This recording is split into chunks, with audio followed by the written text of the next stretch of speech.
Hi, welcome back to our channel.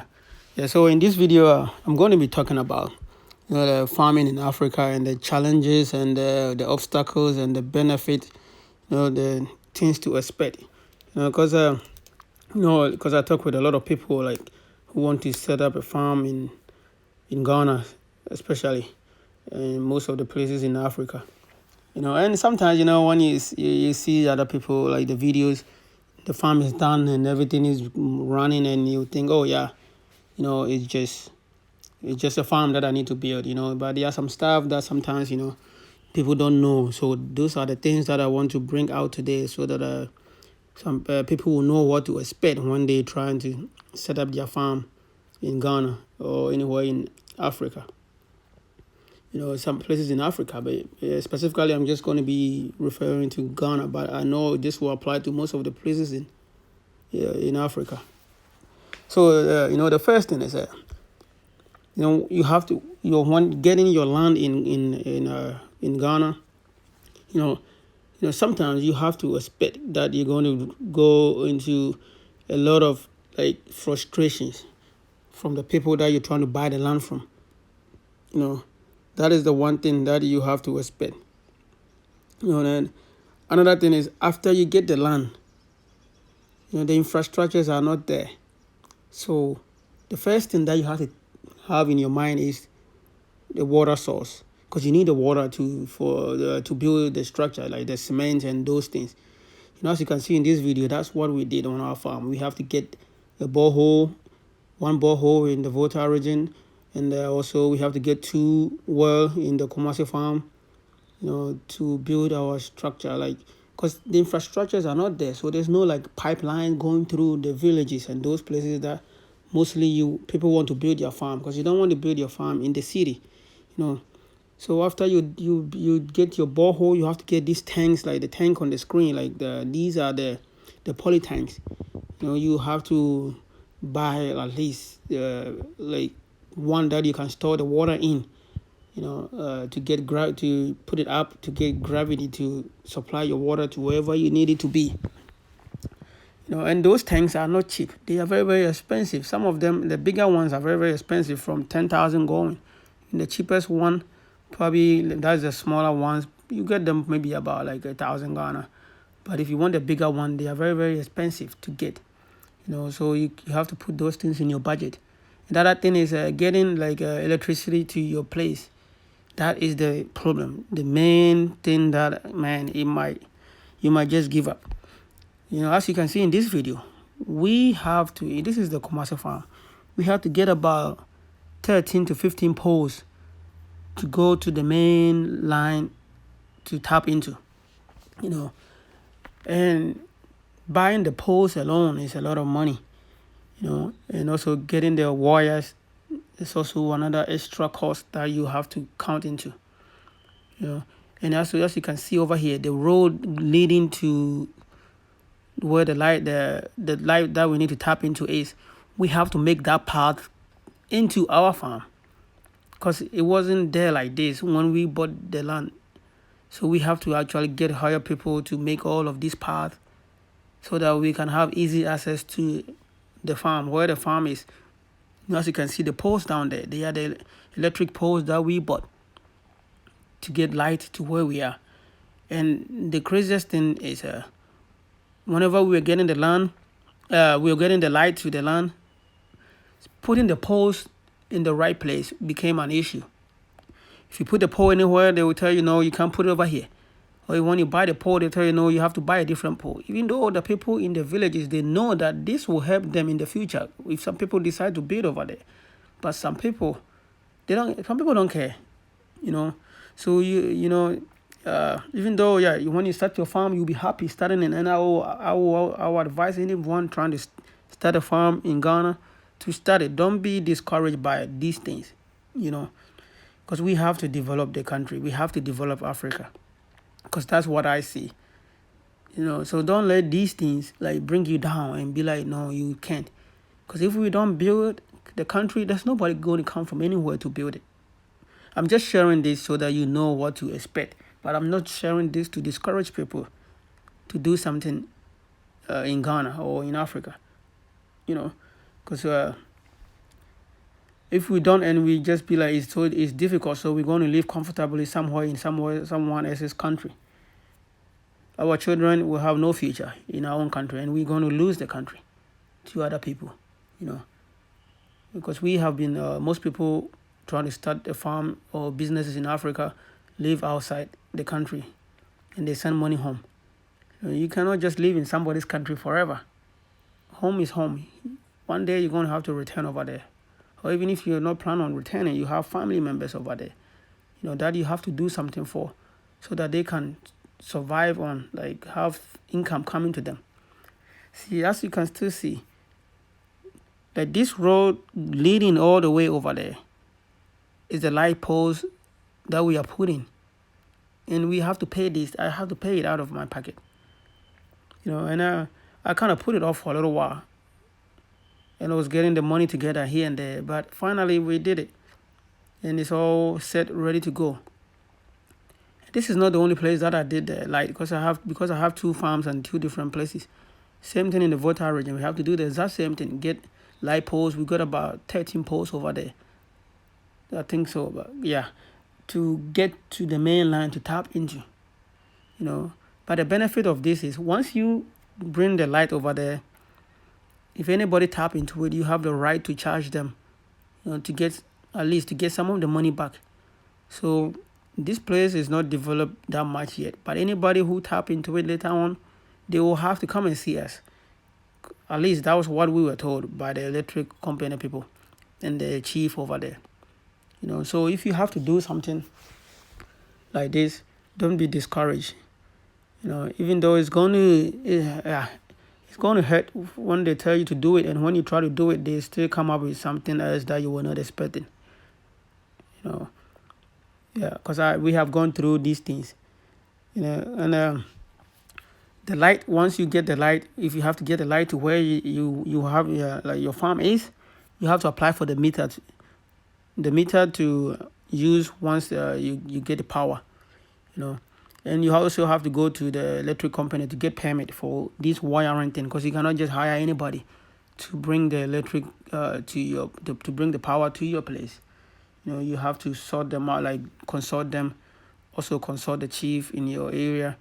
Maybe the person in your area will be able to help you sort the light out, and maybe they will be willing to maybe buy the poles or so. But in our case, it didn't happen that way. We consulted them, but then they only show us where we can cut some of the trees, but we have to pay for it, for them to bring it over there, for the poles and stuff. And so all the costs just came from us. Plus, once you do that, you have to find people. Since the wires were going through some of the bushes over there, and there was some grasses over there, we had to find people to clear those parts, so that the electrician guy can go through there to lay the lights and everything to where it needs to be. And as you can see, this road over here, we did all of that. It wasn't there like that. We have to make that path towards where we are. We have to hire people to weed it, and the more we ride our motorbicycle on there and those things, it became like permanent road. But then recently, some guy comes around like, this is not a route to the farm, so we have to start a different route on the other side of it to the farm. And that's where they wanted us to take all the poles, some of the poles that we put to get electric to our farm. They told us to move some of them on that side over there, and that way we also had to pay for people to move the poles back to that place again. It was kind of frustrating, but hey, I need the light to do some things that I need to do. So those are some of the things you need to expect, and also be ready to make the road to your farm. Because that. If you have a bulldozer, those things that they use to plow, because whenever they're going to plow your land or they're going to clear the land, you can tell them to clear from the roadside maybe to your farm. Then you clear your land. In our case, we had a little walkway to the farm, so people used to park somewhere and walk over there. But at some point, we needed that to hire people to come and clear the land and those things. And another thing that you have to respect. You know, people are going to, maybe your farm, where your farm is going to be, is like a path that they've been walking to their farm and all the time. And then that's what happened to us. So we couldn't just fence the whole farm. We have to leave it because people were working. People's farm was behind us, and once we fence it, they're gonna. I don't know. They are not. People are not willing to make a different path around it. So we decided to fence it, and we couldn't. So we have to leave people walking through there. At least we could direct them not to go to where the pigs are, those things. But we cannot just prevent them from walking to their farm. And that's one thing that you have to respect. If there's other farms around you, they might be walking through your farm to go to their farm. So if you have the biosecurity, those things, maybe you can talk with them like, okay, hey, because I have animals here and they're expensive, even whenever you're coming through, just don't get close, maybe go here. And the other thing too that you need to respect, because people working on their farm might not have water, and since you have a water, you have a well on those things, they will stop by to get water. You cannot just tell them that no, here and there. It happened to us. People will stop by, hey, I need some water, a gallon of water. Then we have to let them get the water and go here and there, because if you tell them no, over there in Africa, you have to be your brother's keeper. Whenever something is happening on your farm, they will just walk by and leave it. So, when they need something and you have it, just support it. You have to respect those things. You're going to have to expect to happen. Because if you do that, and if you tell them no, you might end up losing some customers who might come to your farm to buy your produce, because they will find you to be a bad person, and they will send customers to a different farmer. Or if anybody is asking for directions to your farm and they know where your farm is, they'll probably just will want to have nothing to do with it. They will send the person somewhere else or give you bad reviews to that person coming to do business with you. So respect those things. Be in a good relationship with them, like friendship, those things. One thing that we do is whenever we get the villagers to help us to do something once in a while, we will give them one pig or to kill and just have a party with it. So they come over there to help us clear some of this road, and it reduces our cost. And that's what happens with the electric poles whenever they told us to switch it, because we were doing that. Some of the guys came along, they help us. They helped my brother to put those things over there. Some of them did it for free or very, very lower cost, because we've been doing that, and kind of once in a while employ them to do things here and there and feed them once in a while too. It's different in developed countries. Whenever you want to set up a farm, there might be like electricity passing by. You probably not need any pole to tap into it. There might be water lines going by. You just tap into it. Or if you have to dig a borehole, there's already some road leading over there to where your farm is. You don't have to cut some trees for the truck to go through there to get to your farm. Those things, these are the things that you have to respect. And also, advertising your business. Nowadays social media is very, very, it's everywhere. But if you have to advertise your business through internet, most of these places do not have internet access. And that's one thing that you're going to have to expect. So you either go and buy like a portable internet, something to with a strong network, so that you can be on your farm and broadcast it, and maybe post a video or something about your farm or something that you are selling. Or you just have to forget about that and send your produce into the city to sell it, which sometimes you might have to drive a little bit far to get to. And that will alone sometimes will discourage people, because they don't want to drive that far to send their produce to go and sell it, because you have to pay for the transportation, those things, and they take the money from your profit. That's one thing that you have to respect. And even if you have your own transportation, which you have to have, because if you have a car, you can't do that with it. So you have to buy a transport thing, like a tricycle we have in Africa, in Ghana, like a tractor like that. It's expensive once they get there. So people have to consider those things. that you have to budget for more money to get your machines and those things on your farm. If you are buying it over there too, it's a lot expensive than most places. You know, and another thing too is whenever you build your farm, and because they are usually deep in the forest or somewhere away from the city, you need to consider a farmhouse. And getting a farmhouse, usually you can just build any little one for people working over there to live in. Then maybe when you go over there, you just go home every day. But if you're trying to live over there to keep an eye on your farm, you might want like a reasonable place, good, nice place that you'll be able to be in there to taking care of your farm. So that's, you can see on the screen, this is one of the farmhouse we have in the Volta region that we do. Like we can live over there, we live over there, and the people live over there, people working over there. And if there's too many people, we rent some of the houses around, but they have to walk over there to the farm all the time. But if you live on there, you can keep an eye on your farm and watch everything that is going on, and manage everything. Because if you leave your farm unattended, like living in the city somewhere and you come in there every day, transportation costs will kill you. See, and this is also the farmhouse in the Kumasi one. We have this one on there. People live over there, and I can live over there too in the rooms over there to keep an eye on my farm. And I can be over there maybe for like a week, 2 weeks, or a month, and before I go to the city, so that I can keep an eye on my farm. I don't have to go and rent like a hotel room or something that will cost me extra money. So these are the things that you will have to consider.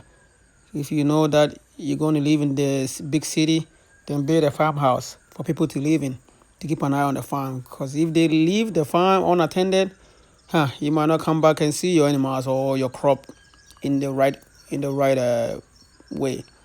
Because if it's crop, once they start bearing fruit, people might start harvesting them, taking them before you know. But if you live closer, you can go there every day, keep an eye on it, or hire people around who will be over there keeping an eye on the farm for you.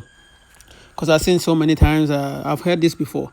Some man made a poultry farm, and he was living far away, and the next day they went. There was no bears in the coop. People came and picked them all up. But when there are people living over there, nobody can come over there and take all your animals and walk away with them. I know it's going to be expensive, but yeah, that's something that you have to take care of. And the other thing too is, I talked about this before. Setting up a farm, getting the chicken. Like these are my chicken. Like they're expensive buying chicken over there. Like also getting people to bring you the day-old chicks, because you might get the day-old chicks in the big city, and by the time they deliver it, they put all their transportation and all those things on it, so the prices go up high. And it's kind of something too that I've been looking into, to hatching my own chickens and stuff. So these are some things that people need to expect whenever they are setting up farm in Africa. And there are going to be some obstacles, but as long as you are determined to do your poultry farm, you're not going to give up, and you go through them all. We have been through it, and we are still going through, and we've been through so many. But you get used to some of them, and some of them you just have to make your own way out of them. Create your own ways to make it easy for you. And I know if everybody outside, or whoever, like if you are from Africa, living somewhere else in somebody's country, you might want to start looking into your own country and setting up something over there to develop the country. Because if we do, all of these troubles that I'm talking about, in some years to come, they all vanish, and things will be easy for the people coming, the youth and our children that will grow up. They will find things a little bit less easy for them to set up companies and stuff. I know I have not said all the troubles or all the obstacles that people will meet. There's still more that I have not talked about. So just be prepared, and but just don't give up on your country. Let us all build our countries in Africa. Thank you guys for listening to me and watching this video, and please like the video, share it, and subscribe, and please comment down there like if there's anything that I didn't say. And I want to see people in the comment section on my videos, like so that I know that people are actually watching and listening. Thank you guys, and have a good day.